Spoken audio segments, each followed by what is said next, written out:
صلاۃ والسلام نے فرمایا کہ جیڑا بندہ لیلۃ القدر دے اندر رات کو فرمایا کہ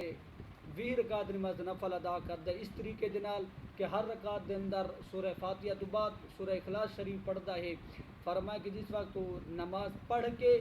انسان بالکل ہی فری ہو ویندا ہے، فرمایا نماز پڑھ چھڑیندا ہے، فرمایا اللہ رب العالمین مالک کائنات اس نماز پڑھنے والے دے سب کا گناہ معاف فرما چھوڑیں دے، حتیٰ کہ فرمایا کہ اس طرح وہ گناہ تو پاک صاف ہو ویندے جی میں چھوٹا بچہ اپنی والدہ دے پیٹ تو باہر آوے۔ اور بائے مقام تے میرے کریم نبی نے فرمایا کہ جیڑا بندہ 4 رکعت نماز نفل ادا کرے لیلۃ القدر دے اندر اور ایک سلام دے نال، فرمایا پہلی رکعت دے اندر سورۃ التکاثر پڑھے اور دوسری رکعت دے اندر سورہ اخلاص پڑھے، فرمایا پہلا قاعدہ مکمل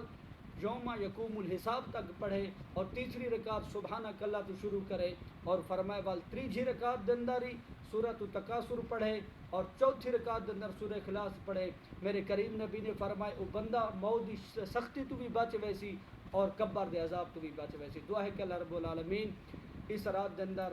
ساکو نیک کام کرن دی توفیق عطا فرماوے اور زیادہ ہی اللہ رب العالمین دی عبادت کرن دی توفیق عطا فرماوے۔